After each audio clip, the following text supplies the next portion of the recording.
सोहनपुर गांव में रामलाल नाम का एक लकड़हारा रहता था। वो अपनी जीविका चलाने के लिए गांव के पास ही जंगल से रोज लकड़ियां चुनता और उन्हें बेचकर कुछ पैसे कमा लेता था। इसी तरह उसका गुजारा चल रहा था। कुछ दिनों के बाद रामलाल की शादी हो गई। उसकी पत्नी बड़ी खर्चीली थी, इसलिए अब उन्हें लकड़ियां बेचकर घर चलाना काफी मुश्किल हो गया। ऊपर से रामलाल की पत्नी कभी नए कपड़े खरीदने के लिए तो कभी किसी दूसरे चीजों के लिए रामलाल से बार बार पैसे मांगती और अगर पैसे ना मिले तो वह रूठ जाती थी।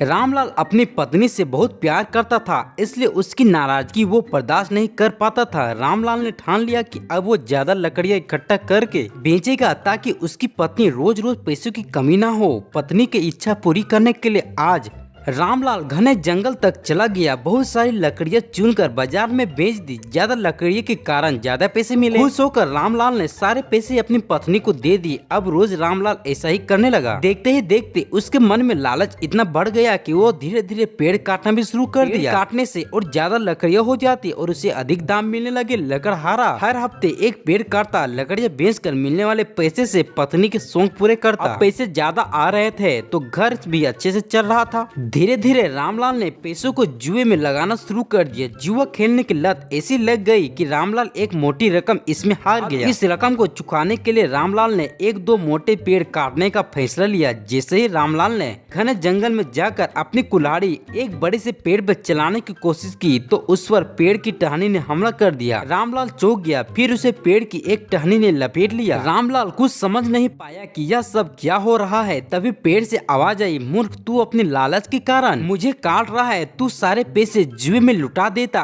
फिर पैसे लुटाने के लिए पेड़ काटने आ जाता है। तुझे पता है कि पेड़ कितनी कीमती होते हैं। हमारे अंदर भी जान बसती है और हम तुम्हें इंसानों को जीने के लिए हवा, धूप, छाया और भूख शांत करने के लिए फल देते हैं, लेकिन तू अपने स्वार्थ के लिए हमें ही काट रहा है। पेड़ ने कहा, आज तो रुक, यही कुल्हाड़ी मैं तेरे ऊपर चलाऊंगी। टहनी कुल्हाड़ी से रामलाल पर वार करने वाली थी। वह गिड़गिड़ाने लगा। उसने माफी मांगते हुए कहा, मुझसे गलती हो गई, लेकिन मुझे सुधरने का एक मौका दो। अगर आप मुझे मार दोगे तो मेरी पत्नी का क्या होगा? वो अकेली पड़ जाएगी। आज से मैं किसी पेड़ को नहीं काटूंगा, यह प्रण लेता हूँ।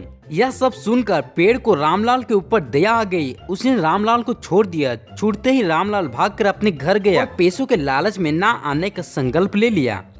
दोस्तों, हमें इस कहानी से यह सीख मिलती है कि हमें पर्यावरण के साथ खिलवाड़ नहीं करना चाहिए। हमें ऑक्सीजन पेड़ से ही मिलता है, इन्हें काट कर हम खुद अपने जीवन में संकट को डाल रहे हैं।